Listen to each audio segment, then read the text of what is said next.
ಹಿರಿಯ ನಿರ್ಮಾಪಕಿ ಡಾಕ್ಟರ್ ರಾಜ್ಕುಮಾರ್ ಅವರ ಧರ್ಮಪತ್ನಿ ಪಾರ್ವತಮ್ಮ ರಾಜ್ಕುಮಾರ್ ಬುಧವಾರ ಬೆಳಗಿನ ಜಾವ ವಿಧಿವಶರಾಗಿದ್ದಾರೆ.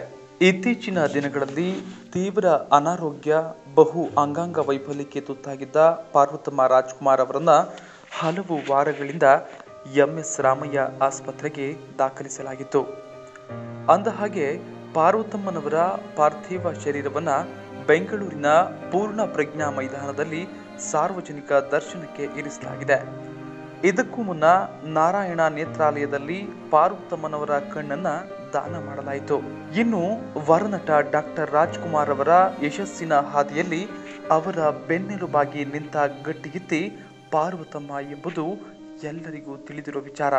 ಇನ್ನು 1975ರಲ್ಲಿ ವಜ್ರೇಶ್ವರಿ ಕಂಬೈನ್ಸ್ ಎಂಟರ್ಪ್ರೈಸಸ್ ಎಂಬ ಸಂಸ್ಥೆಯನ್ನ ಸ್ಥಾಪಿಸಿದ ಪಾರ್ವತಮ್ಮನವರು ತಾವೇ ಚಿತ್ರ ನಿರ್ಮಾಣಕ್ಕೆ ಕೈ ಹಾಕಿದ್ರು ಹಾಗೂ ಕೇವಲ ನಿರ್ಮಾಪಕಿಯಾಗಿರದೆ ಚಿತ್ರ ಹಂಚಿಕೆದಾರರು ಆಗಿದ್ರು.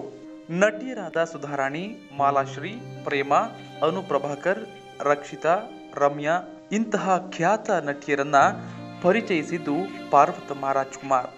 ಅಂದಹಾಗೆ ತ್ರಿಮೂರ್ತಿ ಸಿನಿಮಾದ ಮೂಲಕ ನಿರ್ಮಾಪಕಿಯಾಗಿ ಗುರುತಿಸಿಕೊಂಡಿದ್ದ ಪಾರ್ವತಮ್ಮ ಸುಮಾರು 80 ಚಿತ್ರಗಳನ್ನು ನಿರ್ಮಿಸಿದ್ದಾರೆ.